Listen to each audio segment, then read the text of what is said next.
حمد بیان کرتا ہوں اور میں گواہی دیتا ہوں کہ اللہ کے سوا کوئی معبود برحق نہیں، وہ اکیلا ہے، اس کا کوئی شریک نہیں، وہ روزی دینے والا، طاقتور اور مضبوط ہے، اور میں گواہی دیتا ہوں کہ ہمارے نبی اور سردار محمد صلی اللہ علیہ وسلم اس کے بندے اور امانت دار رسول ہیں۔ اے اللہ تو اپنے بندے اور رسول محمد صلی اللہ علیہ وسلم پر، ان کے آل و اصحاب پر تا قیامت رحمت اسلامتی اور برکت نازل فرما۔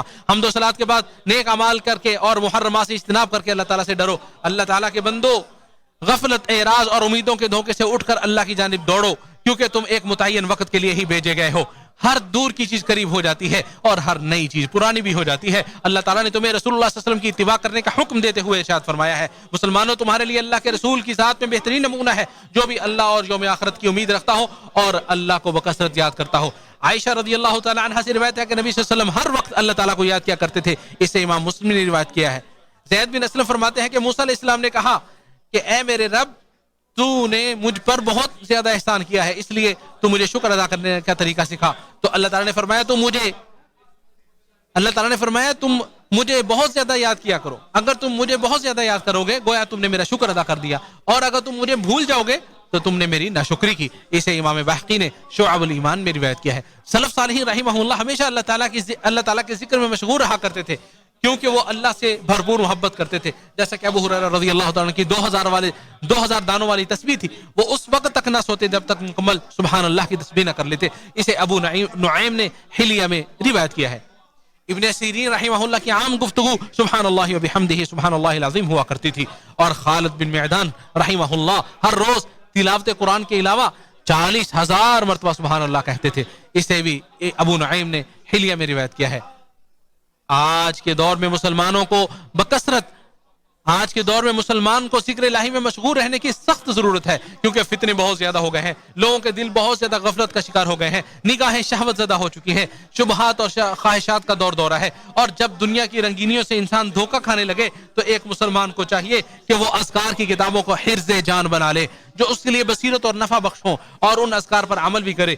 اذکار کی کتابوں میں سے بہترین کتاب ایک تحفۃ الذاکرین ہے، اور دیگر کتابیں بھی ہیں۔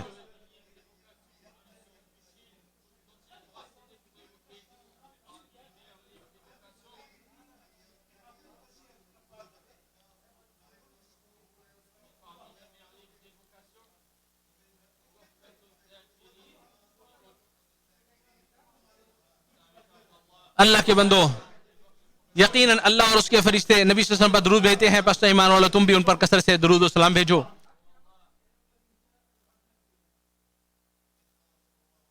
آپ صلی اللہ علیہ وسلم نے فرمایا جو مجھ پر ایک مرتبہ درود بھیجے گا اللہ تعالیٰ اس پر 10 رحمتیں نازل فرمائے گا۔ درود و سلام بھیجو نبی کریم صلی اللہ علیہ وسلم پر جو اول و آخر تمام لوگوں کے سردار ہیں، جو رسولوں کے امام ہیں۔ اے اللہ رحمتیں نازل فرما نبی صلی اللہ علیہ وسلم پر اور آپ کے آل پر، جس طرح تو نے ابراہیم اور آل ابراہیم پر رحمتیں نازل فرمائی۔ اے اللہ برکتیں نازل فرمائے محمد صلی اللہ علیہ وسلم پر اور آل محمد صلی اللہ علیہ وسلم پر، جس طرح تو نے ابراہیم اور آل ابراہیم پر برکتیں نازل فرمائی۔ بے شک تو تعریف کیا گیا بزرگی والا ہے اور بہت زیادہ سلامتی نازل فرما۔ اے اللہ خلفائے راشدین سے بھی راضی ہو جا، ابو بکر و عمر عثمان و علی ان سب سے راضی ہو جا۔ اے اللہ ہم تجھ سے جنت اور جنت کے قریب کر دینے والے اعمال کا سوال کرتے ہیں، اور جہنم کے قریب کر دینے والے اعمال سے تیری پناہ چاہتے ہیں۔ اے اللہ ہمارے اگلے پچھلے اعلانیہ پوشیدہ سب گناہوں کو معاف فرما۔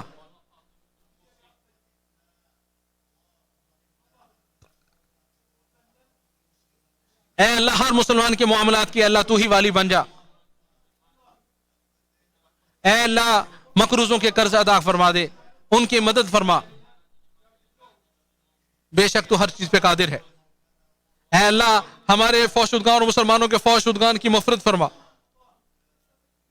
اے اللہ ہمارے ملکوں کو ہر قسم کے شر سے محفوظ فرما۔ اے تمام جہانوں کے پالنہار، اے سب سے زیادہ رحم کرنے والے،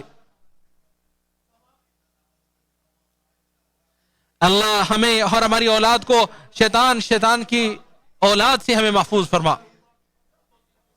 بے شک تو ہر چیز پر قادر ہے۔ اے سب سے زیادہ رحم کرنے والے، اے اللہ خادم حرمین شریفین کو توفیق سے نواز اور اپنے پسندیدہ کاموں کی توفیق عطا فرما، اور ان کے ولی عہد کو بھی اپنے پسندیدہ کاموں کی توفیق عطا فرما، اور ہر کے کام میں ان کی مدد فرما۔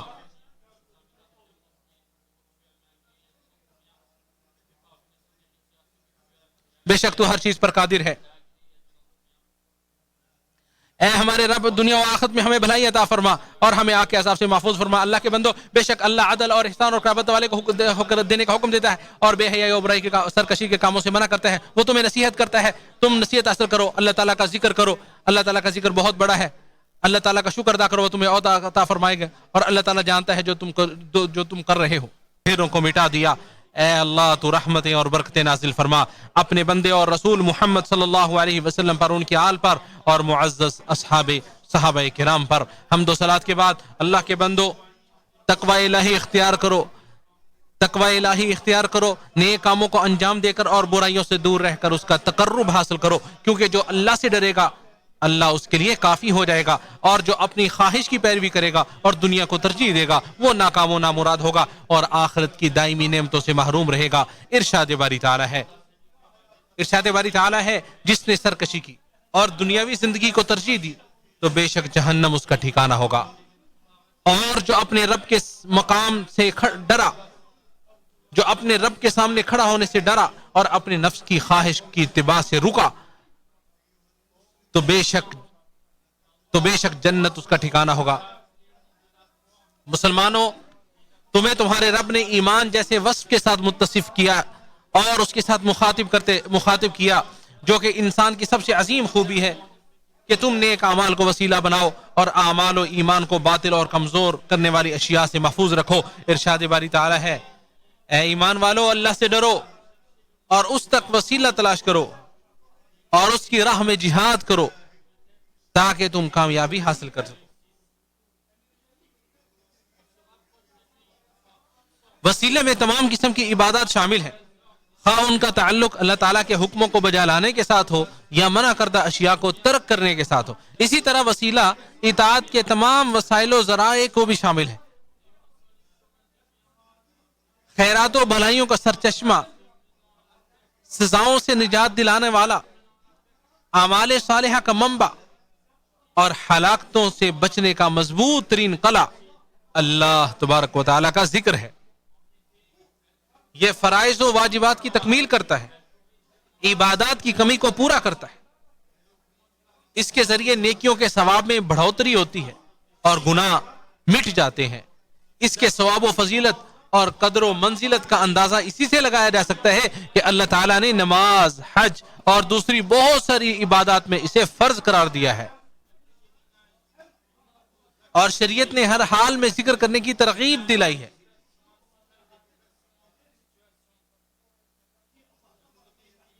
حتیٰ کہ دین کا پہلا رکن ہی اللہ تعالیٰ کا ذکر ہے۔ چنانچہ ہم کہتے ہیں اشہد ان لا الہ الا اللہ واشہد ان محمد رسول اللہ، میں گواہی دیتا ہوں کہ اللہ کے سوا کوئی معبود برحق نہیں، اور میں گواہی دیتا ہوں کہ محمد صلی اللہ علیہ وسلم اس کے بندے، محمد صلی اللہ علیہ وسلم اس کے رسول ہیں۔ اسلام کی تمام شریعت سازی اسی ذکر کی تفسیر اور اس گواہی کی ذیلی شاخ ہے۔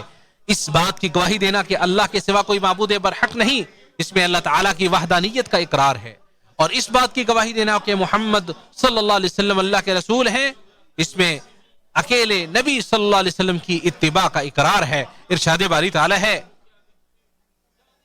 اے ایمان والو، تم لوگ اللہ اور اس کے رسول کے حکم سے آگے نہ بڑھو اور اللہ سے ڈرتے رہو، بے شک اللہ خوب سننے والا اور بڑا جاننے والا ہے۔ اللہ تعالیٰ نے ذکر الہی کو جس طرح بکثرت کرنے کا حکم دیا ہے، کسی اور عبادت کو اس طرح کرنے کا حکم نہیں دیا۔ ارشاد باری تعالیٰ ہے، اے ایمان والو اللہ کو خوب یاد کرو اور صبح و شام اس کی تسبیح بیان کرو۔ ہاں البتہ نبی کریم صلی اللہ علیہ وسلم پر کثرت کے ساتھ درود پڑھنے کا حکم آیا ہے، جیسا کہ خود اللہ کے رسول صلی اللہ علیہ وسلم نے فرمایا، تم لوگ جمعہ کے دن بکثرت مجھ پر درود بھیجا کرو کیونکہ تمہارا بھیجا ہوا درود مجھ پر پیش کیا جاتا ہے۔ یہ حدیث صحیح ہے، اسے امام احمد، ابو داود اور ابن حبان نے اوس بن صامت رضی اللہ تعالی عنہ کی روایت سے نقل کیا ہے۔ اور اسی طرح آپ صلی اللہ علیہ وسلم نے فرمایا، جو شخص مجھ پر ایک بار درود بھیجے گا اللہ تعالیٰ اس پر 10 رحمتیں نازل فرمائے گا، اس کے 10 گناہ معاف کر دیے جائیں گے اور 10 درجات بلند کر دیے جائیں گے۔ یہ حدیث بھی صحیح ہے، اسے امام نسائی، ابن حبان اور طبرانی نے انس رضی اللہ تعالیٰ عنہ کی روایت سے نقل کیا ہے۔ کیونکہ آپ صلی اللہ علیہ وسلم نے دین پہنچا دیا ہے، راہ الہی میں آپ نے کما حقہ جہاد کیا ہے اور امت کی بھلائی اور سچی خیر خواہی کی ہے، لہٰذا اس کے بدلے میں درود و سلام پڑھنا ایک مسلمان کی جانب سے پیارے نبی صلی اللہ علیہ وسلم کے لیے دعا ہے. مسلمانوں کے لیے ہر قسم کی خیر و بلائی اور اجر و ثواب والے اعمال جو اللہ تعالیٰ کی جانب سے جاری کیے گئے ہیں اور جن کے ذریعے جنت کی راہ ہموار ہوتی ہے، وہ سب نبی کریم صلی اللہ علیہ وسلم کے ذریعے سے ہی ہم تک پہنچے ہیں. اس لیے نبی صلی اللہ علیہ وسلم پر درود و سلام بھیجنا دراصل اللہ تعالیٰ کی ہی عبادت ہے. ذکر الہی کی فضیلت کے دلائل میں سے چند دلائل یہ ہیں. ارشاد باری تعالیٰ ہے، اور اللہ کو کثرت سے یاد کرتے رہو تاکہ تم فلاح پا جاؤ. اور نبی صلی اللہ علیہ وسلم نے ارشاد فرمایا، اس شخص کی مثال جو اپنے رب کا ذکر کرتا ہے اور جو اپنے رب کا ذکر نہیں کرتا زندہ اور مردہ کی طرح ہے. اسے بخاری اور مسلم نے ابو موسیٰ رضی اللہ تعالیٰ عنہ کی روایت سے نقل کیا ہے. اور نبی صلی اللہ علیہ وسلم نے یہ بھی فرمایا، کیا میں تمہیں ایک ایسے عمل کے بارے نہ بتلاؤں جو تمہارے تمام اعمال میں سے بہتر ہے، تمہارے مالک کے نزدیک سب سے زیادہ پاکیزہ ہے، تمہارے درجات کو سب سے زیادہ بلند کرنے کا سبب بن سکتا ہے، سونا اور چاندی خرچ کرنے سے زیادہ تمہارے لیے بہتر ہے، اور اس بات سے بھی زیادہ بہتر ہے کہ تم دشمن سے قتال کرو، وہ تمہاری گردنیں مارے اور تم اس کی گردنوں کو مارو. صحابہ اکرام نے عرض کیا، کیوں نہیں اللہ کے رسول؟ تو آپ نے فرمایا، وہ اللہ کا ذکر ہے. اسے یہ حدیث صحیح ہے. اسے امام احمد، ترمذی اور حاکم نے ابو درداء رضی اللہ تعالیٰ عنہ کی روایت سے نقل کیا. اور ابو سعید خدری رضی اللہ تعالیٰ عنہ کی روایت ہے، کہتے ہیں کہ نبی صلی اللہ علیہ وسلم سے سوال کیا گیا کہ قیامت کے دن کس بندے کا درجہ سب سے زیادہ بلند ہوگا؟ تو آپ صلی اللہ علیہ وسلم نے فرمایا، اللہ کو بہت زیادہ یاد کرنے والے کا درجہ سب سے زیادہ بلند ہوگا. اسے امام ترمذی نے روایت کیا. اور عبداللہ بن بصر رضی اللہ تعالیٰ عنہ سے روایت ہے کہ نبی صلی اللہ علیہ وسلم کے پاس ایک شخص آیا اور کہا، اللہ کے رسول، اسلام کے احکامات ہم پر بہت زیادہ ہیں، لہٰذا آپ ہمیں کسی ایسی جامع چیز کی طرف رہنمائی کر دیں جسے ہم لازم پکڑ لیں. تو آپ صلی اللہ علیہ وسلم نے ارشاد فرمایا، تم اپنی زبان کو ہر وقت ذکر الہی سے تر رکھو. اسے احمد، ترمذی، ابن ماجہ اور ابن حبان نے روایت کیا ہے. ذکر الہی اعمال کا تزکیہ کرتا ہے اور ان کی کمی کو پورا کرتا ہے، چھوٹی ہوئی نیکی کی بھرپائی کرتا ہے اور گناہوں کو مٹا دیتا ہے. ذکر الہی کے 3 مراتب ہوتے ہیں. ذکر الہی کے 3 مراتب ہیں. پہلا مرتبہ یہ ہے کہ انسان دل سے اللہ کو یاد کرے، دل ہی دل میں اللہ کو یاد کرے، اور اللہ تعالیٰ اپنی جود و سخا سے اسے بھی اجر و ثواب سے نواز دیتا ہے. نبی کریم صلی اللہ علیہ وسلم کا فرمان ہے، اللہ تعالیٰ فرماتا ہے، میں اپنے بندے کے گمان کے مطابق ہوتے ہیں، میں اپنے بندے کے گمان کے مطابق ہوتا ہوں، اور جب وہ مجھے یاد کرتا ہے تو میں اس کے ساتھ ہوتا ہوں، اگر وہ مجھے اپنے نفس میں یاد کرتا ہے تو میں بھی اس کو اپنے نفس میں یاد کرتا ہوں. اسے بخاری اور مسلم نے ابو ہریرہ رضی اللہ تعالیٰ عنہ کی روایت سے نقل کیا ہے. اور دوسرا مرتبہ یہ ہے، اور یہ درمیانہ درجہ ہے، کہ انسان اپنے رب کو اپنی زبان سے یاد کرے. بس اوقات اس ذکر کے معنی و مفہوم پر غور کرنے سے دل غافل ہو جاتا ہے. ایسا شخص بھی عظیم خیر و بھلائی کو سمیٹ رہا ہوتا ہے. اس درجے کے ثواب کو اللہ کے علاوہ کوئی شمار نہیں کر سکتا، اور اس کا اجر پہلے درجے کے مقابلے میں زیادہ ہے، کیونکہ اس میں زبان کا بھی استعمال ہے، زبان سے کلمات استعمال کرتا ہے، زبان سے کلمات ادا کرتا ہے. جیسا کہ نبی کریم صلی اللہ علیہ وسلم نے فرمایا، بس اوقات انسان اپنی زبان سے اللہ کا ایسا پسندیدہ جملہ ادا کرتا ہے جسے وہ کوئی اہمیت نہیں دے رہا ہوتا، لیکن اس کی بدولت اللہ تعالیٰ اس کے درجات بلند کر دیتا ہے. اسے امام بخاری نے ابو ہریرہ رضی اللہ تعالیٰ عنہ کی روایت سے نقل کیا ہے. اور تیسرا مرتبہ یہ ہے، اور یہ اعلیٰ ترین مرتبہ ہے، کہ انسان زبان سے اللہ کا ذکر کرتے ہوئے دل کے ساتھ اس ذکر کے معنی و مفہوم پر غور کرے اور ذکر کرتے ہوئے اللہ تعالیٰ کی عظمت کو ذہن نشین رکھے ہے. یہ ذکر کا اعلیٰ ترین درجہ ہے، اور اس انداز سے ذکر الہی بجا لانے والا شخص بھلائیوں اور اعلیٰ درجات کی طرف سبقت کرنے والا شمار ہوتا ہے. جیسا کہ نبی کریم صلی اللہ علیہ وسلم نے ارشاد فرمایا، جو بندہ سچے دل سے اس بات کی گواہی دیتا ہے کہ اللہ کے سوا کوئی معبود برحق نہیں اور میں اللہ کا رسول ہوں، پھر اس کے تقاضوں کو پورا کرنے کی کوشش کرتا ہے، تو اسے موت آتی ہی اس لیے ہے تاکہ وہ جنت میں داخل ہو جائے. اسے امام احمد نے رفاع رضی اللہ تعالی عنہ کی روایت سے نقل کیا ہے. اس حدیث میں زبان اور دل دونوں سے ایک ساتھ ذکر کرنے کی فضیلت کا بیان ہے. اور ابو ہریرہ رضی اللہ تعالی عنہ سے روایت ہے کہ نبی صلی اللہ علیہ وسلم نے ارشاد فرمایا، تم اس دیوار کے پیچھے جس شخص سے بھی ملو جو صدق کے دل سے اس بات کی گواہی دیتا ہو کہ اللہ کے سوا کوئی عبادت کے لائق نہیں، تو تم اسے جنت کی خوشخبری دے دینا. اسے امام مسلم نے روایت کیا ہے. اللہ سبحانہ و تعالیٰ کا ذکر کرنے کا مطلب یہ ہے کہ انسان لا الہ الا اللہ، اللہ اکبر، الحمدللہ، سبحان اللہ، لا حول ولا قوت الا باللہ العلی العظیم وغیرہ کا ورد کرے. اسی طرح بکثرت توبہ و استغفار کرے، دعا کرے، نبی کریم صلی اللہ علیہ وسلم پر درود بھیجے، ہر نقص و عیب سے اللہ تعالیٰ کی ذات کی پاکی بیان کرے اور اس کی عظمت و جلالت، عزت و کبریائی اور کمال و جمال کے منافی امور سے اللہ کی تقدیس بیان کرے اور ذات الہیہ کو مخلوقات میں سے کسی سے تشبیہ نہ دے۔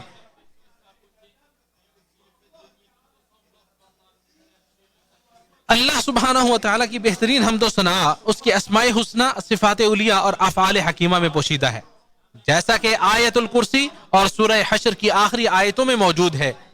یہ بھی اللہ تعالیٰ کی تعظیم ہے کہ مخلوق پر اللہ کی نعمتوں کو یاد کیا جائے اور بیان کیا جائے ان کے سامنے۔ ارشاد باری تعالیٰ ہے،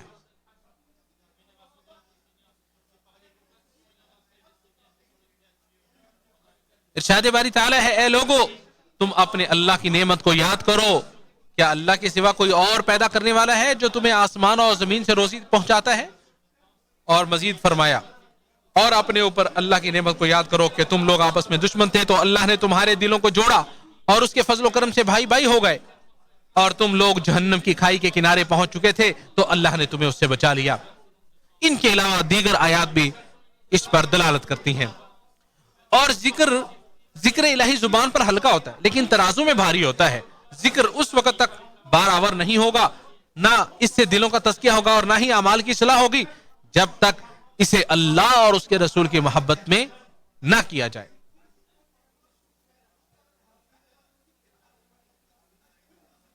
افضل ترین ذکر تلاوت قرآن مجید ہے، کیونکہ قرآن میں اللہ تعالیٰ کی ہر قسم کی تعریف ہے، نعمتوں کا ذکر ہے اور شریعت کی تفصیل موجود ہے، نیز اس میں ہر بھلائی پر ابھارا گیا ہے اور ہر شر سے ڈرایا گیا ہے۔ مسلمانوں، یہ ہے ذکر کی بھلائیاں، برکتیں اور فوائد، اور جہاں تک اس کے ثواب کا تعلق ہے تو اس پر اتنا ثواب ہے کہ نہ تو اسے کسی آنکھ نے دیکھا ہوگا اور نہ ہی کسی انسان کے وہم و گمان سے گزرا ہوگا۔ ذکر الہی کے ثواب کے سلسلے میں ابو ہریرہ رضی اللہ تعالی عنہ سے روایت ہے کہ رسول اللہ صلی اللہ علیہ وسلم نے ارشاد فرمایا، جو شخص اپنے دن میں لا الہ الا اللہ وحدہ لا شریک لہ لہ الملک ولہ الحمد وہو علی کل شیء قدیر، یہ ذکر 100 مرتبہ پڑھ لیتا ہے تو اسے 10 گردنیں آزاد کرنے کا اجر و ثواب ملتا ہے، اس کے لیے 100 نیکیاں لکھ دی جاتی ہیں، اس کے 100 گناہ مٹا دیے جاتے ہیں، اور شام تک اسے شیطان سے پناہ نصیب ہوگی اور کوئی شخص اس سے زیادہ اچھا عمل نہیں کر سکتا الا یہ کہ کوئی شخص اس سے بھی زیادہ یہ کلمات کہے۔ اسے بخاری اور مسلم نے روایت کیا ہے۔ ام ہانی رضی اللہ تعالی عنہا سے روایت ہے، کہتی ہیں کہ میں نے کہا اللہ کے رسول صلی اللہ علیہ وسلم، آپ مجھے کوئی ایسا کام کرنے کا حکم دیں جسے میں بیٹھے بیٹھے کر سکوں، تو آپ صلی اللہ علیہ وسلم نے ارشاد فرمایا، تم 100 بار اللہ تعالیٰ کی پاکی بیان کرو، یعنی سبحان اللہ کہو، کیونکہ اولاد اسماعیل میں سے 100 غلام آزاد کرنے کے برابر ہے، اور 100 مرتبہ اللہ کی تعریف بیان کرو، یعنی الحمدللہ کہو، کیونکہ یہ زین و لگام سمیت ایسے 100 گھوڑوں کے برابر ہے جن پر تم سوار ہو کر اللہ کے راستے میں نکلو، اور 100 مرتبہ اللہ اکبر بھی کہو، کیونکہ یہ قلادے والے یعنی گلے میں لٹکائی ہوئی نشانی والے مقبول 100 اونٹوں کے برابر ہے، اور 100 مرتبہ لا الہ الا اللہ کہو، کیونکہ یہ آسمان و زمین کو بھر دیتا ہے۔ یہ حدیث حسن ہے، اسے امام احمد، نسائی اور حاکم نے روایت کیا ہے۔ اور نعمان بن بشیر رضی اللہ تعالیٰ عنہ سے روایت ہے کہ نبی صلی اللہ علیہ وسلم نے ارشاد فرمایا، تم لوگ اللہ کی عظمت کو بیان کرتے رہو تو سبحان اللہ، الحمدللہ اور لا الہ الا اللہ، یہ کلمات عرش کے ارد گرد گھومتے ہیں اور شہد کی مکھی کی بن بناہٹ کی طرح ان کی آواز ہوتی ہے، اور یہ کلمات اپنے کہنے والے کو یاد کرتے ہیں۔ یہ حدیث صحیح ہے، ابن ماجہ اور حاکم نے اسے روایت کیا ہے۔ اور معاذ رضی اللہ تعالی عنہ سے روایت ہے کہ رسول اللہ صلی اللہ علیہ وسلم نے ارشاد فرمایا، اہل جنت کسی چیز پر افسوس نہیں کریں گے سوائے اس وقت پر جس میں انہوں نے اللہ کا ذکر نہیں کیا ہوگا۔ یہ حدیث صحیح ہے اور اسے امام طبرانی نے روایت کیا ہے، اور وہ اس وقت پر اس لیے افسوس کریں گے کیونکہ وہ ذکر کے عظیم ثواب کو دیکھ رہے ہوں گے۔ ذکر کے ثواب میں سے یہ بھی ہے کہ اس سے ذکر کرنے والے کو شیطان سے حفاظت نصیب ہوتی ہے۔ حارث بن حارث اشعری رضی اللہ تعالیٰ سے روایت ہے کہ نبی صلی اللہ علیہ وسلم نے ارشاد فرمایا، اللہ تعالیٰ نے یحییٰ بن زکریا علیہ السلام کو حکم دیا کہ وہ بنی اسرائیل کو 5 کلمات پڑھنے کا حکم دے، اور ان 5 کلمات میں ذکر الہی بھی تھا، کیونکہ اس کی مثال اس آدمی کی طرح ہے کہ دشمن تیزی سے اس کا پیچھا کر رہا ہو، یہاں تک کہ وہ شخص کسی مضبوط قلعے میں پہنچ کر اپنے آپ کو دشمن سے محفوظ کر لیتا ہے، اسی طرح بندہ اپنے آپ کو ذکر کے ذریعے شیطان سے محفوظ کر لیتا ہے۔ یہ حدیث صحیح ہے، اسے امام ترمذی، ابن حبان اور حاکم نے روایت کیا ہے۔ ذکر کا عظیم ترین ثواب حصول جنت اور جہنم سے نجات ہے، اور اللہ تعالیٰ کی رضامندی سب سے بڑی چیز ہے۔ ذکر کے ثواب میں سے یہ بھی ہے کہ اللہ تعالیٰ ذکر کرنے والے کو تکلیف، پریشانی اور ہلاک کرنے والی چیزوں سے محفوظ رکھتا ہے۔ یونس علیہ السلام کا تذکرہ کرتے ہوئے اللہ تعالیٰ نے ارشاد فرمایا، ارشاد باری تعالیٰ ہے، اب اگر وہ تسبیح کرنے والوں میں سے نہ ہوتے تو قیامت کے دن تک مچھلی کے پیٹ میں ہی رہتے۔ ذکر کے ثواب میں سے یہ بھی ہے کہ اللہ تعالیٰ ذکر کرنے والے کو دونوں جہانوں میں بلند کر دیتا ہے، ارشاد باری تعالیٰ ہے، لہٰذا تم مجھے یاد کرو، میں تمہیں یاد کروں گا، اور میرا شکر ادا کرتے رہو اور کفران نعمت نہ کرو۔ ذکر کے ثواب میں سے یہ بھی ہے، اس کے ذریعے روح و بدن کو تقویت ملتی ہے اور عبادات کی ادائیگی میں مدد ملتی ہے، محرمات سے بچاؤ ہوتا ہے، اور اس کی وجہ سے اللہ تعالیٰ رزق کو آسان کر دیتا ہے، جیسا کہ عبداللہ بن عمر رضی اللہ تعالیٰ عنہما سے روایت ہے کہ رسول اللہ صلی اللہ علیہ وسلم نے ارشاد فرمایا، نوح علیہ السلام نے اپنے بیٹے سے کہا، میں تمہیں سبحان اللہ و بحمدہ کہنے کی وصیت کرتا ہوں، کیونکہ یہ مخلوق کا ورد اور تسبیح ہے اور اسی کے ذریعے مخلوق کو رزق دیا جاتا ہے۔ یہ حدیث صحیح ہے، اسے نسائی اور حاکم نے روایت کیا ہے۔ ذکر کا ایک ثواب یہ بھی ہے کہ اس کی وجہ سے نفاق سے چھٹکارا نصیب ہوتا ہے، اور یہ دین کے اندر سب سے بڑی مصیبت ہوتی ہے نفاق۔ نبی کریم صلی اللہ علیہ وسلم دعا اور اذکار میں جامع کلمات اختیار کیا کرتے تھے، چنانچہ آپ کے جامع کلمات میں سے وہ کلمات بھی ہیں جو آپ نے جویریہ بنت حارث رضی اللہ تعالیٰ عنہا کو سکھائے تھے۔ اللہ ہی کے لیے پاکی اور حمد ہے، اس کی مخلوقات کے برابر، اس کی رضامندی کے برابر، اس کے عرش کے وزن کے برابر اور اس کے قلم کی روشنائی کے برابر۔ میں اللہ کی پاکی بیان کرتا ہوں، اس مخلوق کی تعداد کے برابر میں اللہ کی پاکی بیان کرتا ہوں، اس کی رضامندی کے برابر میں اس کی پاکی بیان کرتا ہوں، اس کے عرش کے وزن کے برابر، اور میں اللہ کی پاکی بیان کرتا ہوں اس کی قلم کی روشنائی کے برابر۔ اسے امام مسلم نے روایت کیا ہے۔ اور ابو امامہ رضی اللہ تعالی عنہ سے روایت ہے کہ رسول اللہ صلی اللہ علیہ وسلم نے ارشاد فرمایا، کیا میں تمہیں ایسی چیزیں نہ سکھاؤں جو رات کے ساتھ دن اور دن کے ساتھ رات بھر ذکر کرنے سے افضل ہو؟ اور وہ یہ ہے، میں اللہ کی پاکی بیان کرتا ہوں اس کی مخلوقات کی تعداد کے برابر، میں اس کی پیدا کی ہوئی تمام چیزیں بھر کر اس کی پاکی بیان کرتا ہوں، میں ہر چیز کی تعداد کے برابر اللہ کی پاکی بیان کرتا ہوں، اور ہر چیز بھر کر اللہ تعالیٰ کی پاکی بیان کرتا ہوں۔ اللہ کی کتاب میں جن چیزوں کا شمار ہے اس کی تعداد کے برابر، اور اسے بھر کر اللہ کی پاکی بیان کرتا ہوں۔ میں اللہ کی مخلوقات کی تعداد کے برابر اور اس کی مخلوقات کو بھر کر اللہ کی حمد بیان کرتا ہوں۔ میں ہر چیز کی تعداد کے برابر اللہ کی حمد بیان کرتا ہوں، اور ہر چیز بھر کر اللہ تعالیٰ کی حمد بیان کرتا ہوں۔ اللہ کی کتاب جن چیزوں کا شمار ہے اس کی تعداد کے برابر، اسے بھر کر اللہ کی حمد بیان کرتا ہے۔ یہ حدیث حسن ہے، اسے بزار اور طبرانی نے روایت کیا ہے۔ ارشاد باری تعالیٰ ہے، بکثرت اللہ تعالیٰ کا ذکر کرو، مرد کرنے والے مرد اور ذکر کرنے والی عورتیں، ان سب کے لیے اللہ تعالیٰ نے وسیع مغفرت اور بہت بڑا اجر و ثواب تیار کر رکھا ہے۔ میں یہیں پر اپنی بات کو مکمل کرتا ہوں۔